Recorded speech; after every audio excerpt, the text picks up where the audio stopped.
महाप्रभु को ध्यान करते तत्व भरोसा करे देखू एथि कष्ट की पाइस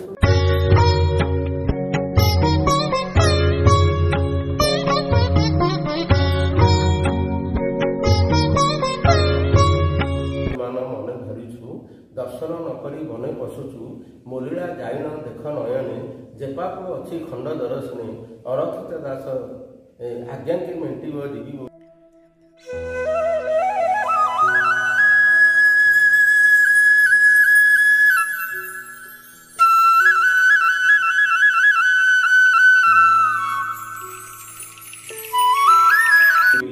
अरक्षित दास पाद तेणु महाप्रभुंर ये कथा को शुणिकी महाप्रभु आंशी देते जहाँफल व्यथा परसा सब उश्वास हो जाता से जगन्नाथ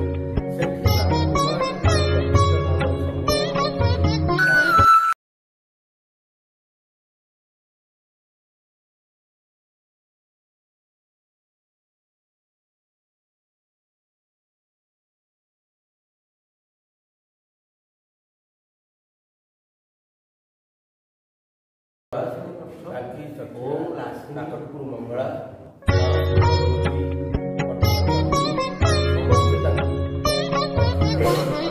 अर्थित नाम संबोधन कर अरक्षित किंतु से अरक्षित शब्दर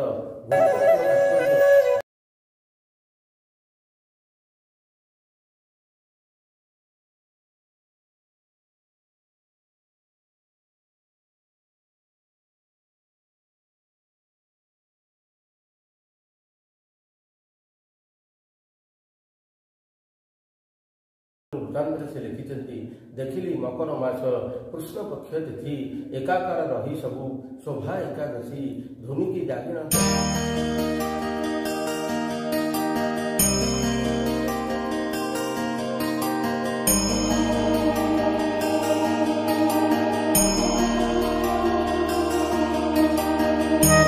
रही निश्चिंत अरक्ष रक्ष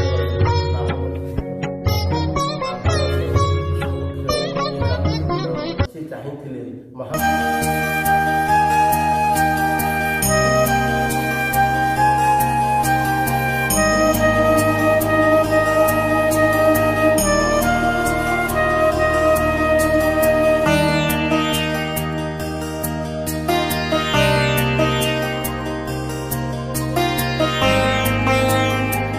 श्री जगन्नाथ श्रीअंग विलीन होगा साकार करते महाप्रभु से ही महाकृष्ण एकादशी तिथि सी महाप्रभु श्री जगन्नाथ श्रीअंग विलीन होते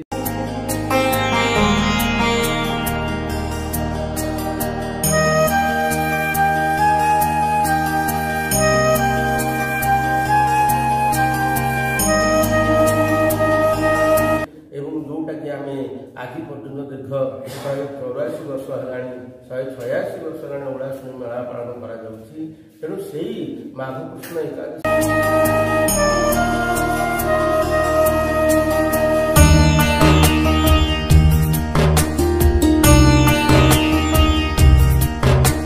तिथि सी महाप्रभु श्रीअंग विलीन होते तेणु से कारण सी चाहिए जो जिनस महाप्रभु से ही साकार करते कहीं ओंकार शब्द अ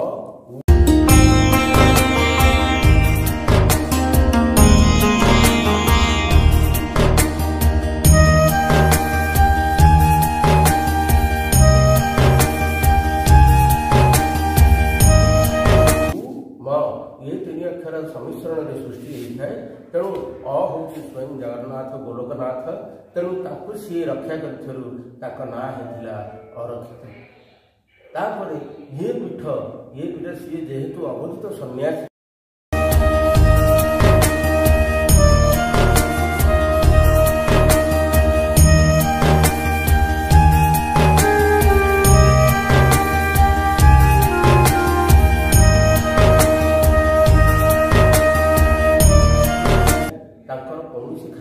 बारण नाला सी जड़े परिव्राजक सन्यासी थे बण जंगल पहाड़ गुफा भितर से साधना करते तपस्या करते तेणु खाद्य उपर किसी कटकणा नाला भक्त श्रद्धा रुचि अनुजाई जहाँ भी खाद्य दियंती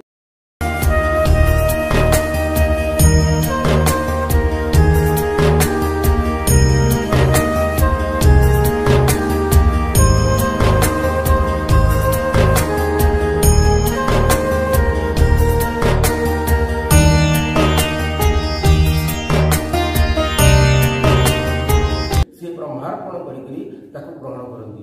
ଏପରିକି ଯେ ସାତ୍विକ ଖାଦ୍ୟ ଦେଲା, କିଏ ରାଜସିକ ଦେଲା, କିଏ ତାମସିକ ଦେଲା, କିଏ ତେଜସ୍କ୍ରିୟ ପଦାର୍ଥ ବି ଦେଇଛନ୍ତି ତାଙ୍କୁ। କିନ୍ତୁ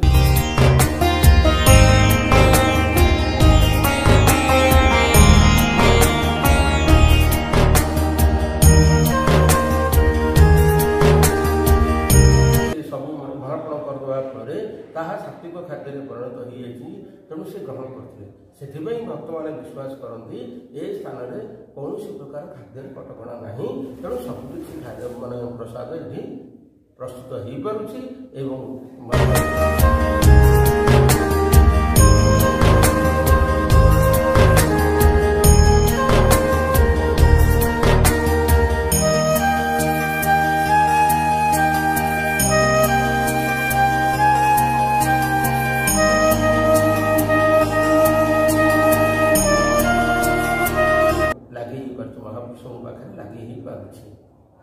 ମହାପୁରୁଷଙ୍କ ପାଖରେ କ'ଣ ଭୋଗ ଲାଗେ? ମହାପୁରୁଷଙ୍କ ପାଖରେ ଯେ ଭକ୍ତ ଶ୍ରଦ୍ଧା ରୁଚି ଅନୁଯାୟୀ ଯାହା ଭୋଗ ନେଇକରି ଆସିବ ତାହା ଲାଗିପାରିବ। ସେ ବାବଦରେ କୌଣସି ପ୍ରକାର ନୀତି ନିୟମ କଟକଣା କିଛି ନାହିଁ।